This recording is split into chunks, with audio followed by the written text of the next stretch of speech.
Well, good morning, everyone, and welcome. Today we have our good friend Oliver Kotelnikov from IBA with us today. We are recording this webinar, so if you miss any part and you want to go back to it and take a look at it, it will be up on our website later on today. I will drop the link in the chat right now about where that will be.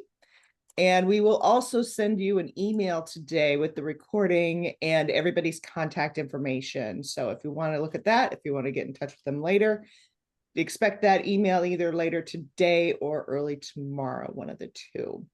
And I believe next week we have another webinar with our friends from the LCB. If you are interested in learning about expanded outdoor alcohol spaces, it's 10 o'clock on Wednesday.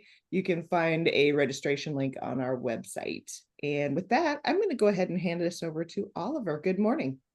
Good morning. Thank you, Lisa. My name is Oliver Kotelnikov. I'm a business and commercial real estate broker with IBA Business Brokerage. I'm also the director of the hospitality transaction division. And today we have some fantastic panelists with us. We've got Trong Lu and Sean Dowling, hospitality brokers at IBA. Gentlemen, good morning. Good morning. Morning.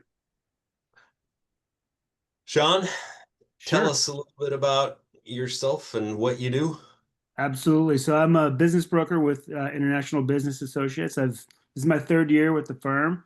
About half my clients are in the hospitality sector. I'm the brewery lead, so alcohol production and brewery lead for IBA, and I've just got a broad variety of other clients that have been in the hospitality space. Awesome. Thanks. Trong.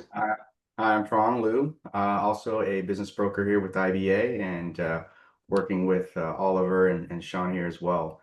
I specialize in kind of a wide variety, but I am working with restaurants and even an ice cream shop. So I have ventured into the hospitality world a lot. But yeah, doors are open and yeah, I'm enjoying it. Awesome. Glad to have you. Thanks for joining. Also this morning, we've got Kelsey Elwess, CPA with Opsahl Dawson. Kelsey, good morning.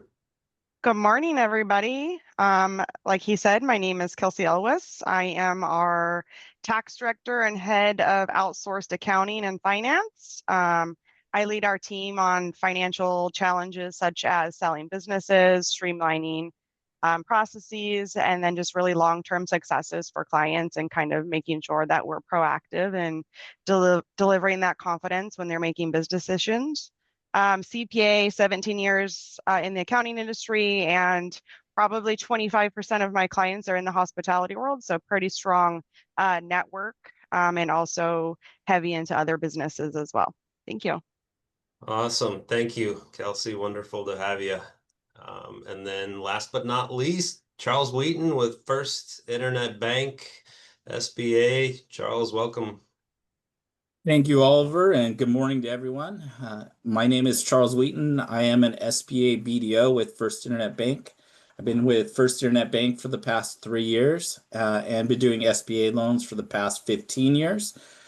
We do quite a bit of transactions in the hospitality industry as well as other industries across the United States. Awesome. Great stuff. Thank you for joining, and we look forward to Thank you. Hearing from you today. And I thought we'd start with our brokers and just get a market update on the things you're seeing out there. And I'll throw it to Sean. Sure. First off, so I'd like to just take some time and focus on the alcohol production, specifically the brewery market in Washington State. It's a large market for by the numbers. For those of you who don't know, Washington is fifth in the nation with 400, and this is 2024 numbers, with 444 craft breweries. That's ahead of Texas, by the way, which I think is worth pointing out. The other top states are California, New York, Colorado, and Pennsylvania. We are by production, we do about 500 million barrels a year. That's 12th in the nation, and 2.8 gallons per adult. That's 21 and over. That's 20th. So if you look at that, what that tells you is that the breweries in Washington tend to be on the smaller side. So overall, the overall economic impact for the state is it contributes about $1.8 billion in in financial impact to the state. That's about $316 per person in the state.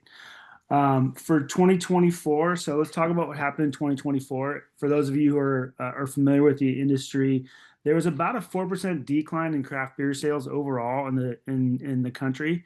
I think Washington State's numbers were pretty close to that.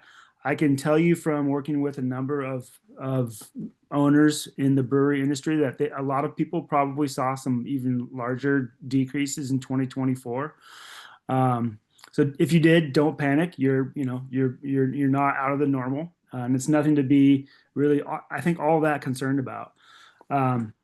2024 also was the first year since 2011 where there was a net decrease in the number of breweries in Washington State. So with some saturation in the market and maybe some contraction and consolidation, there's less breweries, but the overall the industry is still robust in Washington State. I will say that for 2025, there really aren't any statistics published yet.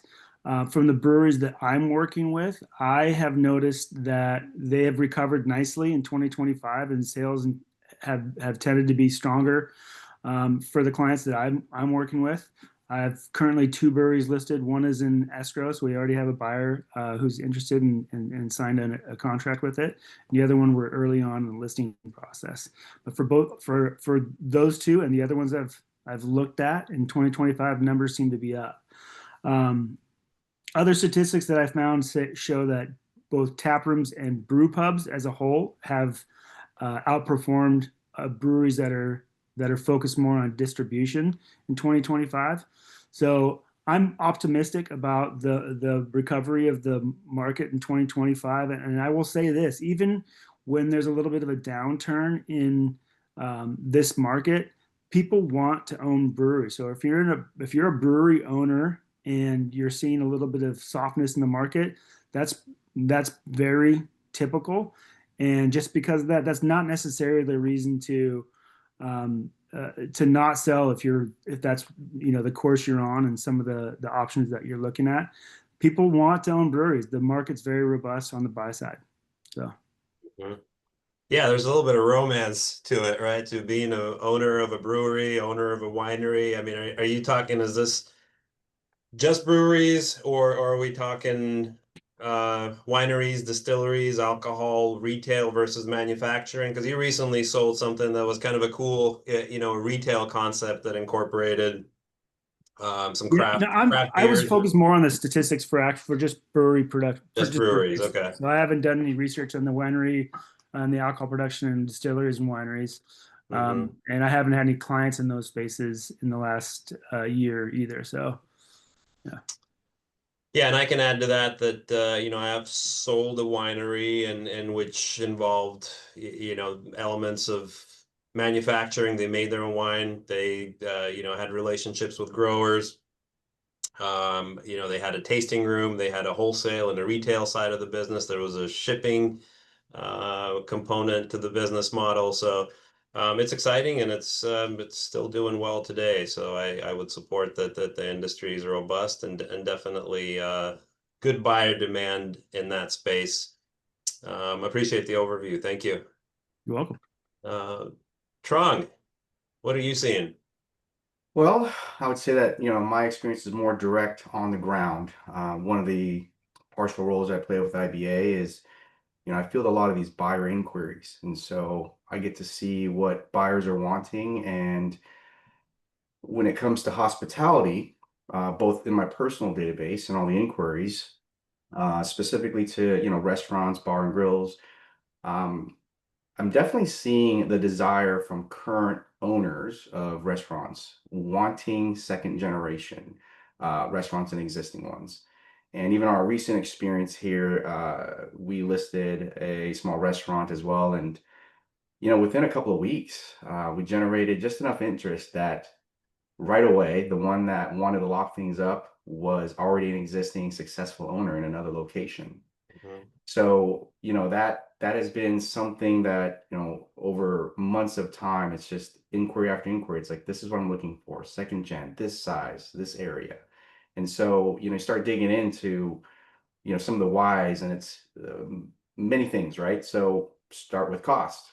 I mean, cost of construction, permitting, the time, with a second gen space, the cost shrinks, the time shrinks significantly.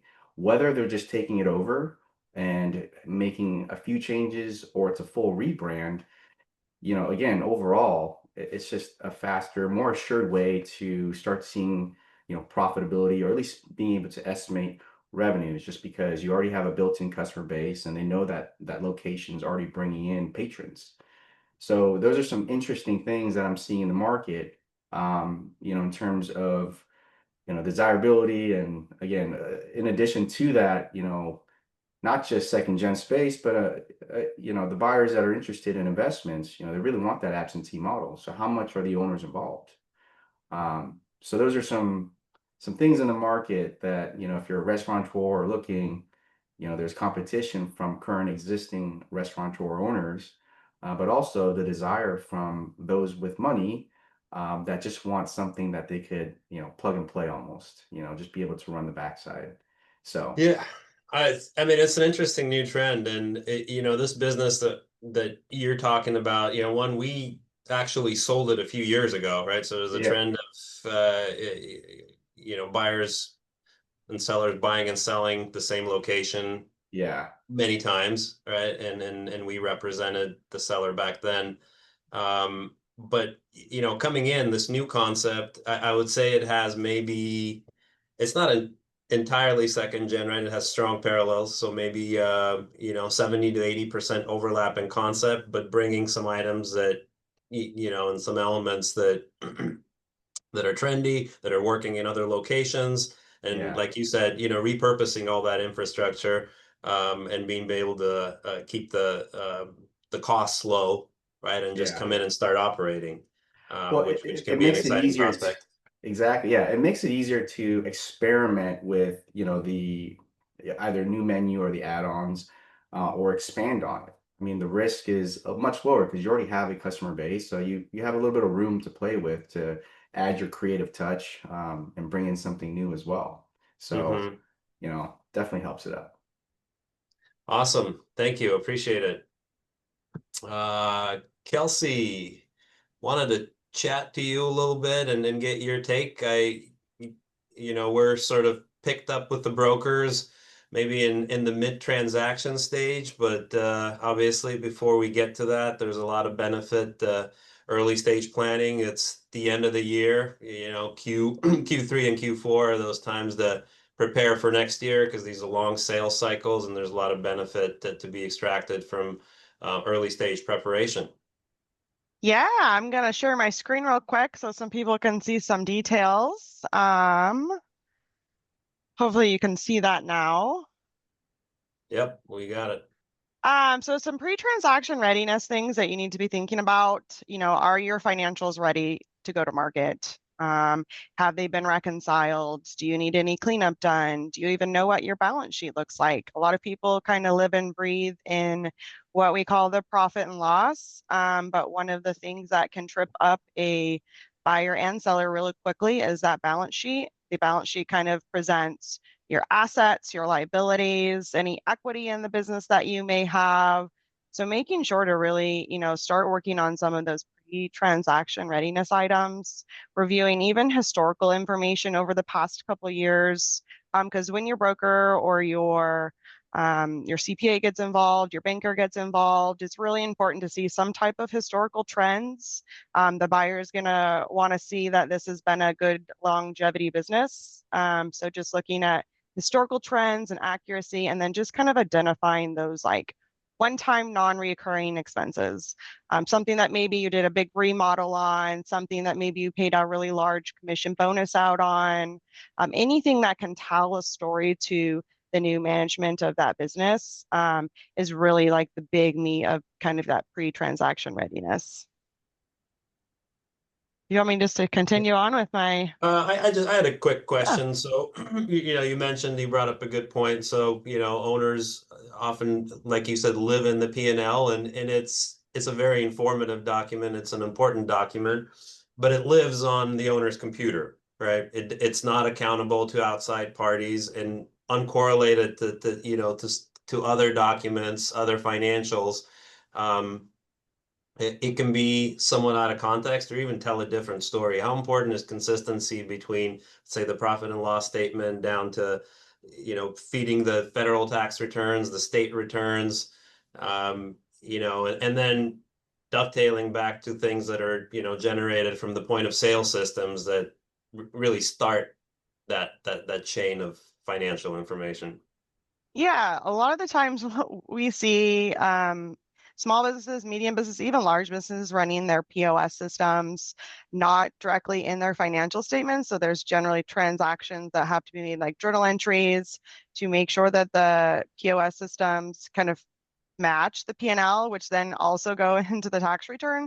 Once you have identified any like inconsistencies, you may be running like accrual reports, which means, you're identifying bills that maybe haven't been paid and invoices that haven't been paid as well, to cash tax returns. So just being able to reconcile all the different systems in one tax year is really important. You can look at this. Hopefully you have a good, strong accounting team. And if not, you can give me a call. We do offer those services, but just on a monthly basis, you should be reconciling all of those systems together. Also with your Washington, if you're in Washington, your sales tax reports, your B&O tax reports, and then not just on a monthly basis, but looking at quarters and annual as well. And just creating that checklist to make sure that everything ties together and it's easy to explain when there's questions. Mm-hmm. Yeah, and consistency really is the important factor here, right? Because if we kind of walk around the table and put the buyer hat on, you want the same story being told from multiple different sources, which verifies that the story is true and accurate, right? And if we have a delta in the numbers and 3-4 different sets of documents tell a different story, obviously there's some inconsistencies, right? And that can create concern. Yeah, for sure. I mean, I just worked on a deal not too long ago. The buyer came to me after everything was closed, and he's like, "I'm running my first couple months. Something's not adding up. Like the sales that were on my P&L is not what I'm seeing come through. The transaction volume seems to be the same. And unfortunately, they were giving him gross numbers, not where all the net impacts are and what fees he has to pay. So was really not telling a true story. And unfortunately, in his scenario, we then looked at helping him in the next couple of years transition his business as well, just because it wasn't going to be an equitable business for him. So really making sure that story tells a complete picture, and it's very easy to follow and understand, and that there's no like, why is this number different than that number? It should be very clear. And in your and obviously this is, I mean, this is post-transaction, which is better late than never, but are you able to come in kind of mid-transaction or early stage and help with due diligence and assurance and verify those documents before a transaction closes? Yeah, 100%. So we want to be on the before the transaction's even discussed about stage. We want to be brought to the attention to the table. It's kind of drops into that early tax planning to improve kind of outcomes of scenarios. We want to, kind of usually within that first 12 to 24 months before, the purchaser buys or even the seller at that scenario. Mind if I share again real quick? Makes sense.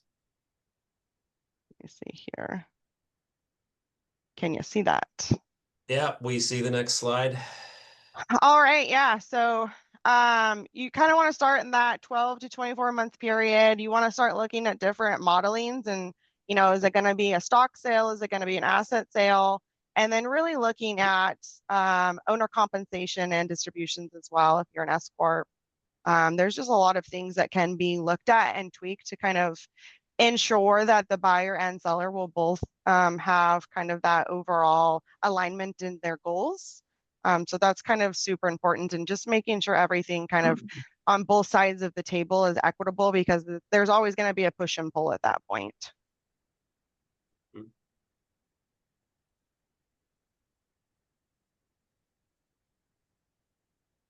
Did you want me Okay. to just continue on? If you got, yeah, if you've got a next slide or just, Yeah, yeah, go I ahead. do. I got all kinds of stuff for you All right, guys. So, let's do it.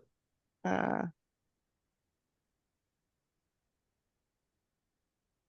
let me share again here. All right, can you see that? I cannot. Oh, yep, looks like something's, yep, we got it. Perfect. So the next thing to kind of really think about is your purchase price allocation as well. So when you are a buyer or a seller, there's many assets inside that business. A big part of it usually is goodwill. So that's your customer base, that's your intangible assets. Also, there's personal property. Some of that stuff may be like furnishings, improvements to the property. Really all of the items that make up your business can really help strategize the strength of your business, as well as when you're purchasing on the backside. Usually you're going to have to find a balance between the buyer and the seller. That just means initially buyers, they want to kind of sometimes accelerate assets. So they might want that personal property to get a good 100% depreciation bonus in 2025 or 2026. Where buyers may want to be more towards the goodwill side of things, which means their assets are going to be taxed at capital gains instead of ordinary rates. The difference between that is kind of 37% and 20 could be 23.8%. So really all depends on that right balance between the buyer and seller. So if you start working out logistics early on, you can identify opportunities as a buyer and as a seller if you're looking at going into this world. Then just go ahead. Kelsey, there's also depreciation, recapture, and sales tax implications for tangible assets, right? Yeah, yep, there is. I do have that on another slide. Kind of understanding the tax impacts once you do decide to, here's our goodwill, here's our personal property, and how that then lands on your tax returns for both sides of things. So we will, when we're doing that purchase price allocation, look at the potential depreciation and amortization impacts and how that could affect you as a buyer or a seller. And then just making sure that you're getting full support that's, defendable. There's valuations out there, IBA, I believe you guys do valuations. We also do valuations. So I think that you guys, as part of your package, it's kind of included, correct me if I'm wrong, but That's correct. definitely is, super important to get that valuation done early. Buyers will look at it a couple different ways, which you guys can speak on or even chime in on. I know that there's revenue allocations. You can look at it, depending on the market. Is it a 2x, 3x, 4x business? Some businesses can probably get up to 10x depending on which service you're in. And then there's also EBITDA. I don't know if what people know what EBITDA is, but that's earning before. People love EBITDA, and we're gonna get lots of go. We need EBITDA t-shirts at this point, but we do need EBITDA t-shirts. Though for those that don't know what EBITDA is, that's your earnings before your income tax, your depreciation, and amortization. So it's like you're taking out some of the kind of, I don't want to call them fake tax depreciations because they're true tax true tax deductions. But they're just things that are not maybe cash basis that you can kind of get back to a cash flow number. Right. We like to say that you don't write a check for depreciation. You do not write a check for depreciation, but you do write a check for your mortgage. And that kind of is, if you start talking about that a little bit, is your mortgage and your interest. So definitely, yes. And you mentioned, this is a shout out to early stage planning. A tax allocation, how a purchase price is allocated can have substantial implications on what the proceeds look like, right? Purchase price is one thing. What is the owner walking away with? And this can be modeled early, right? If we have an evaluation and we have a purchase price, and let's say we come in within 10% of that value, we can model based on tax allocations and the deal structure, whether it's an asset sale or stock sale and how assets are allocated. We can model the earnings that, the profitability or the sale proceeds that the owner walks away with and what the tax implications are. So the tax allocation schedule is an early stage tool that doesn't have to wait necessarily till due diligence to be completed, or at least a blueprint of it. Yeah, and that's for sure. I just kind of plugging into that tax impact and allocations. Early stages is really important to start bringing in your trusted advisors, right? Making sure you have the appropriate banker, your financial advisor involved, your broker involved. All of your professionals need to be on the same page. Just because it's going to make everything go so much smoother and nothing's going to show up in the due diligence stage, and just understanding potential tax impacts is in different scenarios, as Oliver said, is super important in that planning stage. So, kind of talking about how it impacts taxes, all those different buckets are generally different types of characters of tax. So you may have capital gains, you may have ordinary income tax, and that's, if you think of ordinary income tax, people understand that the easiest is like a W-2 wage. Ordinary can also be like if you're selling your inventory on like your brewery, or you're in a restaurant, your COGS, that's going to be ordinary.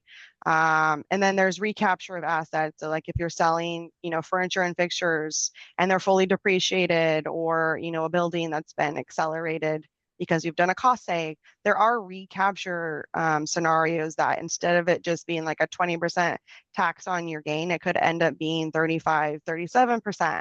So it's really important to, like, when you're modeling those scenarios, to look through each of your assets, what you're selling, and then model those different scenarios to kind of maximize your tax savings, and just be very cautious about it.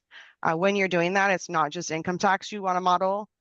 There's Washington B&O tax if you're in Washington, and sales tax. So if you're a buyer or a seller, there's, if you're buying equipment, there could be potential sales tax on that purchase if you're allocating to the equipment. There may be different scenarios where if you're in Oregon, and some of that income could be subject to like Oregon CAT tax. There's just a lot of state and local exposure that should be reviewed before you go down that route when you're allocating those assets.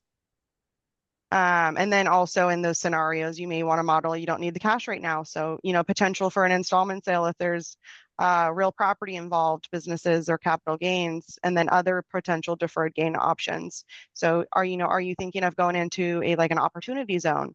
So like, where is the location of your business is an impact in some scenarios, or do you have other investors? So it's just really important to make sure you're involving all of your people to understand the true tax impact of the buyer or seller side.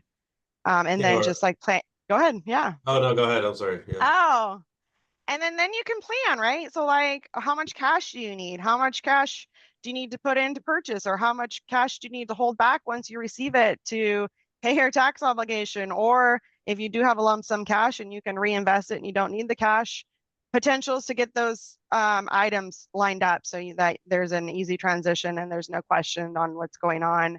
And your financial advisor in that aspect too could hop in with your tax advisor and your banker, because you're going to be maybe paying off debt, and your broker because they're the ones seeing the whole transaction and can see both sides. Just to minimize all of those potential tax obligations is just really important. Yeah, or if we're earmarking for some tax deferred vehicles post sale, whether it's a 1031 or something else, oftentimes those need to be identified fairly early in the transaction and impact the kind of deal structure that that we bring. So again, early stage planning, some of these things can be difficult to undo, redo, when we're under deadlines. So great. Yeah, and for sure, missed opportunities, right? Like you can't do a 1031 exchange if the deal's done. If you've already received the cash, that's now off the table, where before, if you did own the property and you wanted to go into a new rental property, or you wanted to go into a new hotel or restaurant, or, whatever that may be, some of these things may be crossed off the list and it's too late. So early planning is definitely very important. Kelsey, you had a bullet point in one of your earlier slides about asset sale versus equity sale. Yeah.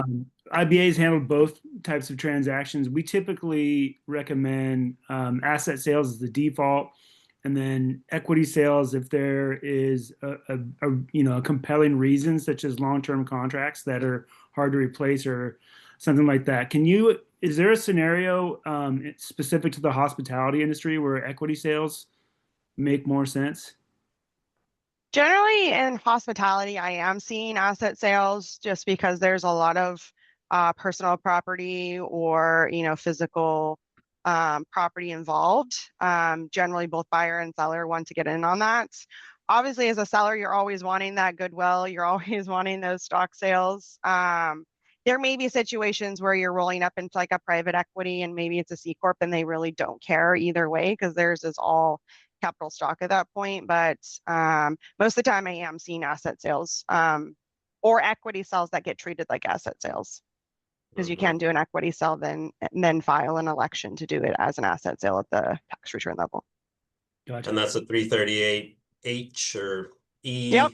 Yeah, one of those. Yeah, those can Yeah. get a little. Then you definitely need all your advisors in the room early if that's the route it's going. So Yeah, and generally you'll see that for I'm not an attorney. I'm gonna say this very loud, not an attorney. It's a legal thing, where they want to do one way, and it's just because the entity and that could be an LLC or a corporation. They don't want the risk on what's happened inside that, but they want to retain like the name or the items and the customers. So there's usually legal reasons why they would do it that way.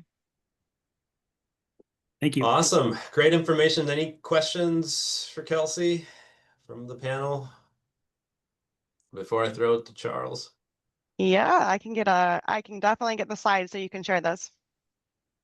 Anything else, Kelsey?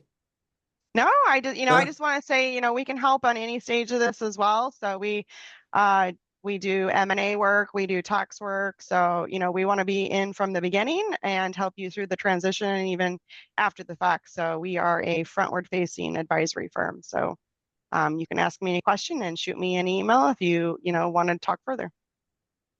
Awesome. Appreciate it. Thank you. Yeah. Charles, we're here all talking about like this deal is already done and we've got it all allocated and put in places, and you're probably sitting there going, guys, where's the money coming from?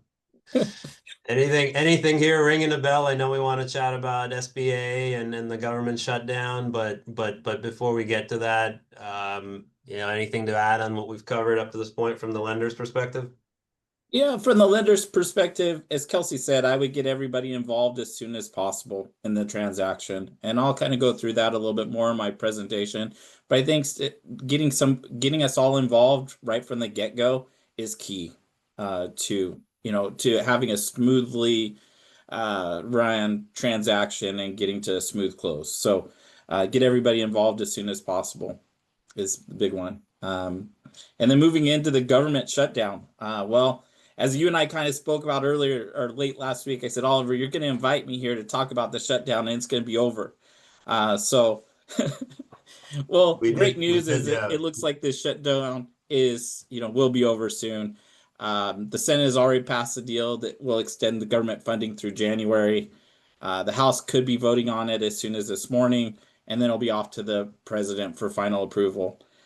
With that being said, I think most lenders are looking at that the government could reopen either later this week or early next week, which is key.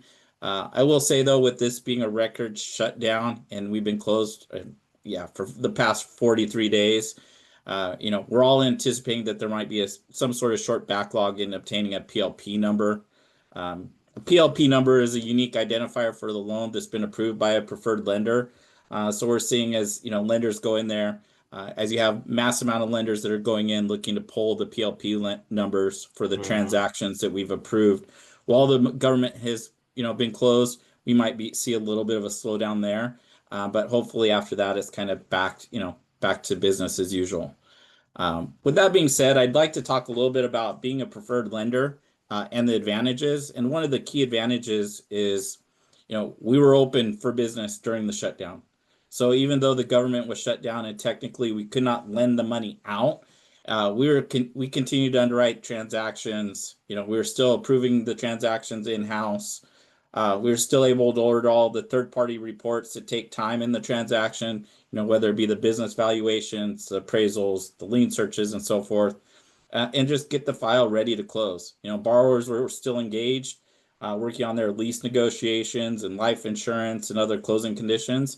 And so this really allows us to be able to close in a timely manner once the government does reopen. And then kind of jumping back into what we were talking earlier, about getting the lender involved as soon as possible. I think that's probably one of the key advice I give to all my clients and potential sellers is to get us involved as soon as possible. That way we can look at the business tax returns. We can look at the year-to-date P&Ls and balance sheets. If your business has any seasonality, we can ask for comparable P&Ls and compare them from last year or a trailing 12-month reports and so forth. And it just, by getting us involved early and everybody else involved early in the transaction, it just means that like I said before, the transaction is going to move that much smoother along, and it keeps everybody involved in the transaction, and it makes it for a nice, easy transaction. So that's pretty much what I got. As far as, how early, let's say a buyer who's out there looking, they're not under contract, they're not maybe even looking, or maybe they're looking at Sure. many different businesses. What can they come to you with, and how much information do they need for you to really give them some actionable feedback? Because you're looking at the borrower and you're looking at the business. Ultimately, those are the two components that add up to a decision. Are you able to model kind of debt service? Are you able to tell them, talk to them about relevant experience, which, can be an important factor?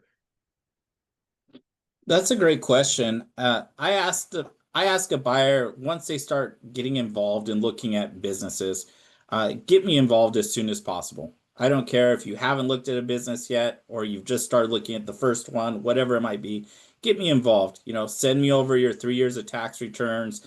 Let's collect a personal financial statement. Let's collect bank statements, a resume, and let's start having those conversations so that when we start bringing in the transactions, we can ask about, okay, what kind of experience do you have? How much money do you have to inject personally in this transaction?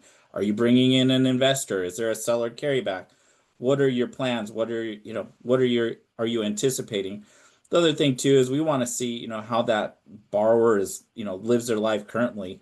How much are they expecting to come from a business to help them? Are they quitting their job? Are they going to have outside income?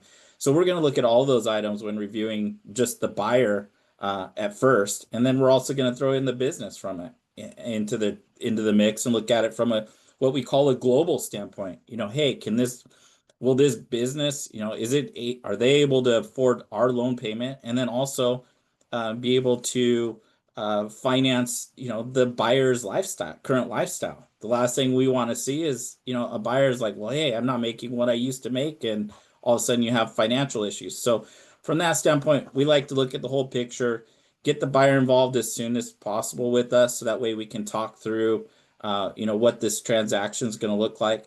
For most, this is one of the largest transactions these buyers have looked at in their lives, and it's a big stepping stone. So get us involved as soon as possible.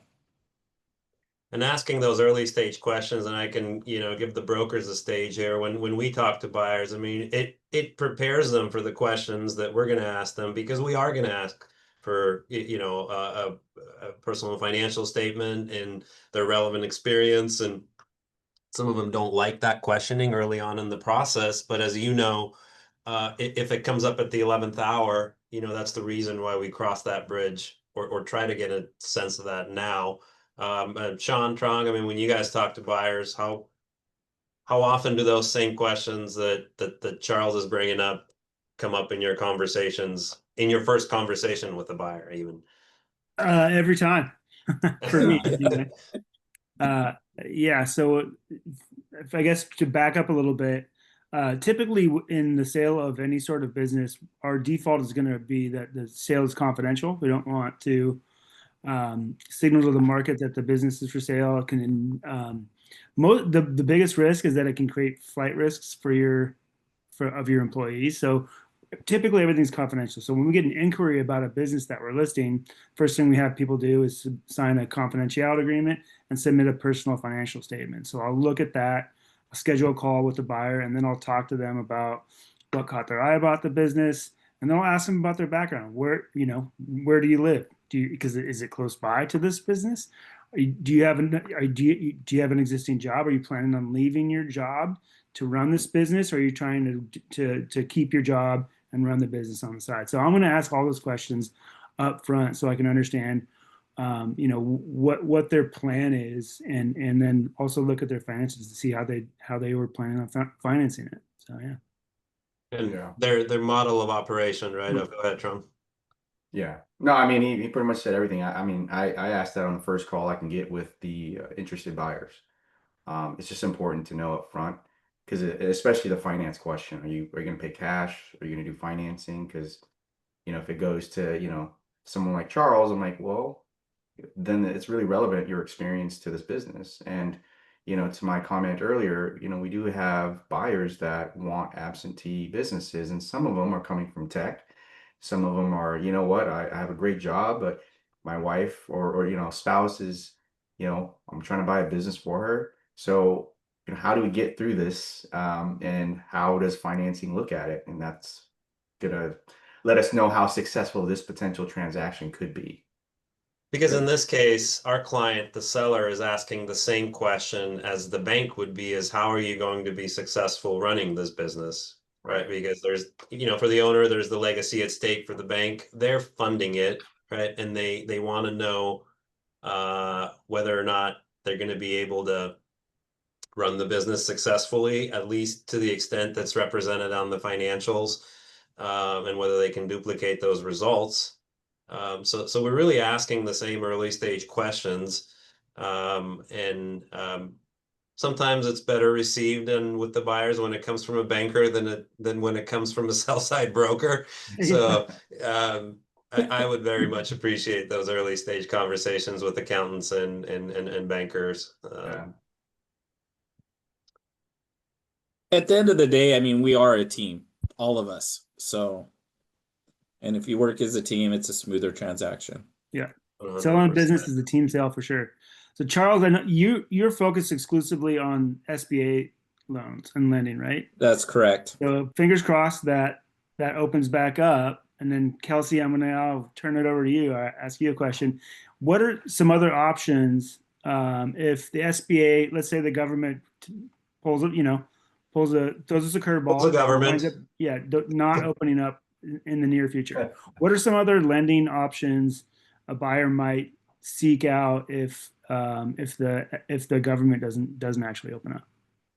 Yeah, there's a lot of different options out there. Obviously, there's private lending. There's companies out there that they'll deal with it maybe at a little higher rate, but there's opportunity for more inclusive offering through those. Also, there's commercial banking. There's a lot of different venues, conventional. There's also times where there's lending where there's shorter periods with higher interest rate and kind of have inflation payments. So lots of different options for there. And just bringing investors with you instead of going the lending route is also another option as well.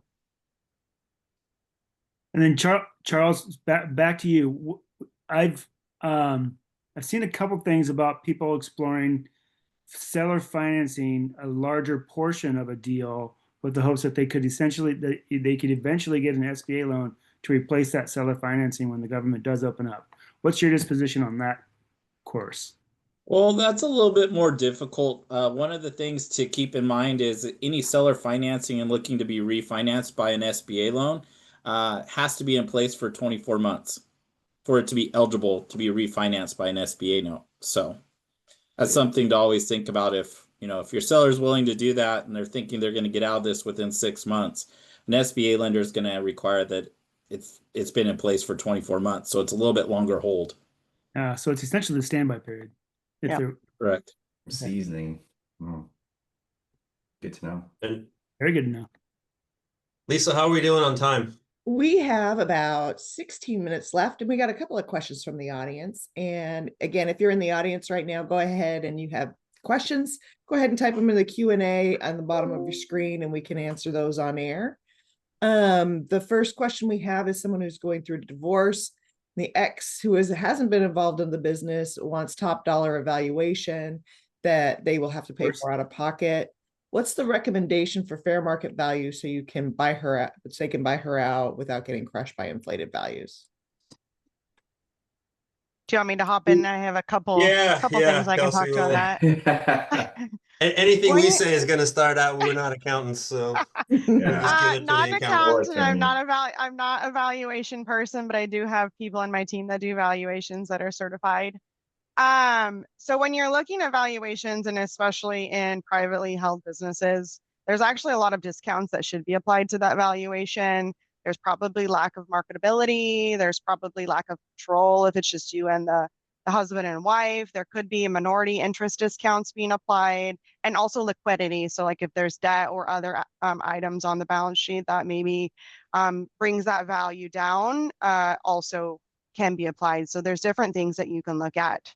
Obviously, there's always going to be a push and shove when you're going through a divorce, and and there's going to be a lot of back and forth. But I would, when first going to get that valuation, discuss some of those discounts. Mm-hmm.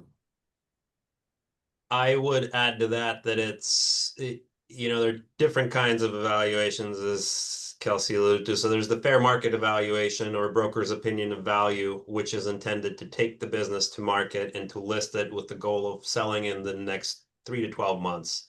Right. And then there's the accountant's and opinion of value, probably following GAAP standards, and something that will be reviewed in court, and will be where the division of that asset will happen in the courtroom versus in the open market. So if you're trying to sell it, you should certainly seek an opinion of fair market value, not to mean that you can't do both.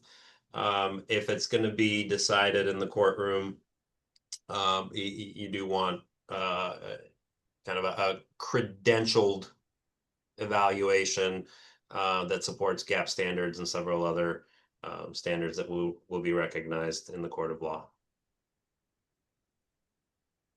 All right. Now we have one about a range of EBITDA multiples currently for sales of one location restaurant. Who wants to grab that?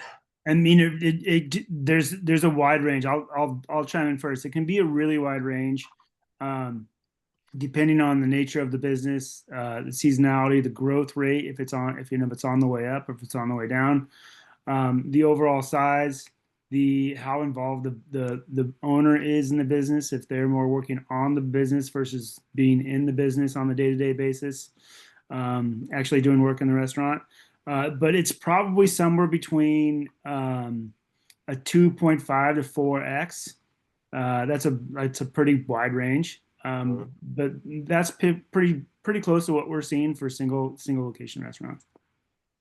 Yeah, you're actually spot on, Sean, in my opinion. I just recently read a report for mid to lower middle market single location retail hospitality businesses, and it was, I believe, like 2.2 to 3.8 over the last 3 to 18 months is what they sold, was an average sort of range, right? And it's always going to be a range, but round numbers, probably between 2 and 4 would be my assessment. And this would be interesting, actually, from Kelsey or Charles, from a debt service standpoint. I mean, what are you guys seeing for hospitality businesses for value? I mean, I'm kind of seeing similar 2 to 4 is generally what I've been seeing recently. Haven't done any hospitality EBITDA calculations, in the last 6 months, so I don't know if the current market has changed. And Charles? It's funny, I would say the average is 3. So when you guys were saying 2 to 4, I would say, in the back of my mind, I'm saying average is 3. And the bank valuation, right? I mean, you're coming at it somewhat from another end, right? You're looking at debt service and making sure that the purchase price cash flows enough to cover debt. And debt service isn't always synonymous with fair market value. It can be impacted by the capital injection of the buyer and a number of other factors. But you tend to land in that 3 range. Correct. For something that pencils for SBA. And that's assuming a 10% capital injection by the buyer? That's correct. All right. Well, I think we have a unanimous from the panel. So, How would I sell to adult children partnership as I exit? ooh, these are such good questions. I think that's a tax question. I would say the first step when you are looking to sell your interest in a partnership to your children is get your accountant and your attorney involved right away. Because there are a lot of steps that you want to make sure to take. There could be potential gifting involved. There could be discounts applied, and then really what's in the business. So to kind of answer this question, I'd have to have a consult with you. But the first steps are just making sure to then reach out so that someone can understand your specific scenario. So a little bit harder answer when I don't have information. I would add to that, in that scenario, especially in that scenario, get a broker and handle it as an arm's length transaction, just so that one, you can get fair market value for what you've built as a departing seller, and so that the emotions and maybe some of the family dynamics are out of it. I mean, family businesses, family always comes first. We see that every single day and manifesting in all kinds of ways, some positive, some negative. But an arm's length transaction is the right way to go. You don't want to talk about this at the dinner table. I mean, you really don't. Next question is, what's the range of EBITDA for hotels?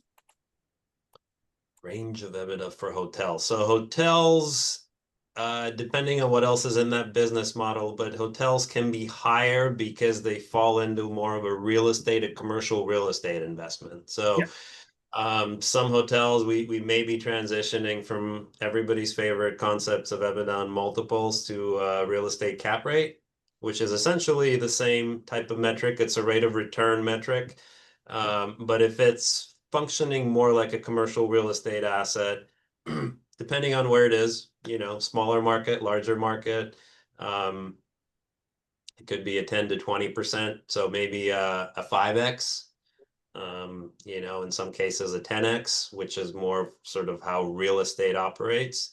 But would need to know more. Sometimes, there are mixed use models. So you have a hotel that also has a grocery store, that also has a pub and a restaurant and a gift store. So what's the revenue profile, and is it mostly coming from hotel or motel vacancy, or not vacancy, but occupancy? Or is it coming from other sources such as retail and restaurant revenue? Heads and beds. Yeah. Limited or I talked for a minute. Service, Here comes right? Sean, heads and beds, and just I love that for the hotel. closes it out. Yeah, I mean, Oliver nailed it. Typically hotels are operated by the same person who owns the real estate, and they're considered going concerns. Once you build a hotel and a piece of land, it's hard to do anything other than a hotel, right? So you have to evaluate it together. Some lenders will look at that combine the income for the business and the property combined, is that instead of it being EBITDA, it's EBITDAR. So they'll add the rent that you're charging yourself back in and see what that cash flow will finance from a commercial real estate standpoint. But everything else Oliver said was, spot on. Thanks, Sean. All right. I have a current client that's in the process of purchasing a business. The current business was sold 2 years ago on a seller carry to the two existing partners.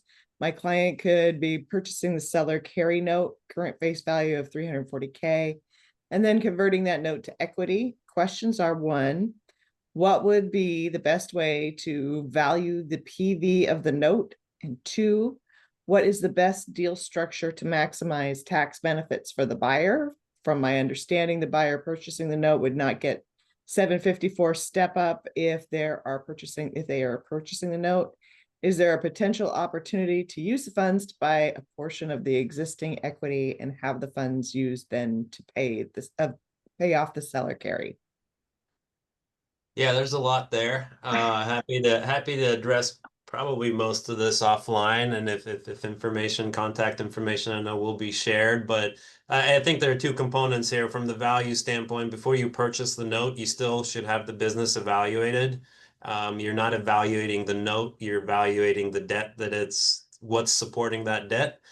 As far as structuring a note buyout, Kelsey, you have thoughts on that?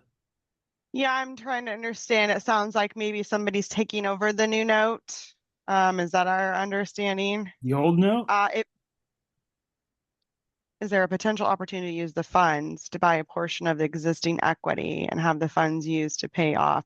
So it sounds like there's a conversion of the note to debt or a debt to equity. Funds meaning bank funds? Is that? Yeah, it's hard to know without additional context. If you're just converting the note to equity, yes, there's an opportunity to buy more equity. You would need to use an attorney because there's conversion of debt to equity and just making sure that you follow through that on the legal side of things. The question about present value of note, usually the note is worth what the note is worth. Usually you're not going to see, the $2 million note turn into 3 million unless there's some other thing going on. It's usually cash value. So the present value usually to the holder is the same in my understanding. But I'm not currently valuing this situation because I don't have the full context. And then best ways to structure the deal. Sounds like maybe it's a related party transaction because there's no 754 step up. Usually that's when you don't get the step up. So there's, again, hard to see without seeing the full story of the client on that scenario. Again, you still do it. Go ahead. One thing to add, there is a secondary market for seller notes, in which typically, if you're the seller and you have a note where someone's paying you over time, there is a secondary market where you can sell that and get some cash value. I think it's usually less than the cash value. Like a discounted. Yeah. Yeah. Again, we're going to include everybody's contact information in the email that goes out later on. Great questions. I would love to dive in. Yeah. How are long-term liabilities and shareholder liabilities or loans handled in a sale? They're typically the proceeds of the sale would be used to retire any outstanding debt. Is the short answer. Mm-hmm.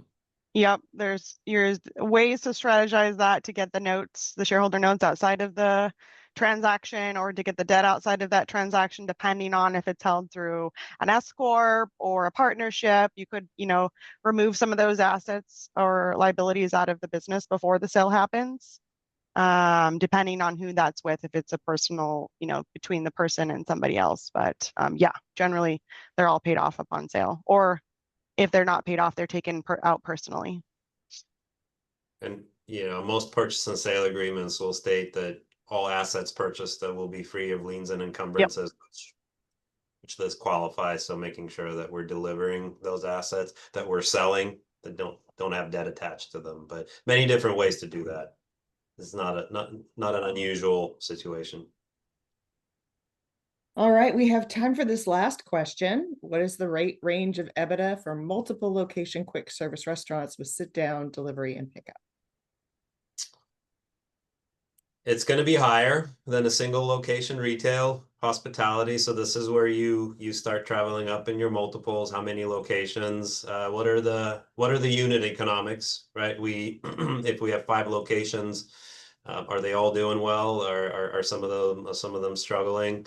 But typically that diversifies the risk for the buyer, and then the multiples go up. It could be, those multiples that Kelsey mentioned of 5 and 8 and maybe even double digits. I mean, it's rare to get that high up, but they are higher than the single location for sure. Would need to look at the specifics, which is where the evaluation comes in. Again, big shout out to getting it evaluated. All right. Well, thank you all so much. This is all great information. Again, we are going to have this up on our website later on today. And if you can't find it on our website, I did drop a link in the chat. If you missed that, we will send you an email if you registered for this with everybody's contact information and a link to the video and to Kelsey's presentation slides. So that'll be awesome too. And again, thank you all so much for this. It was a really insightful webinar today. Thank you, everybody, for joining. If you're listening and are buying or selling a business, please reach out to any one of us. These are highly knowledgeable, experienced professionals who are available to you as a resource. That's why we do it, and appreciate you tuning in. Kelsey, Charles, always a pleasure. Oliver and Charles, you guys, good to see you. Thank you. And Washington Hospitality, thank you for hosting. Absolutely, anytime. Yeah, you have a great day. You Take too. care.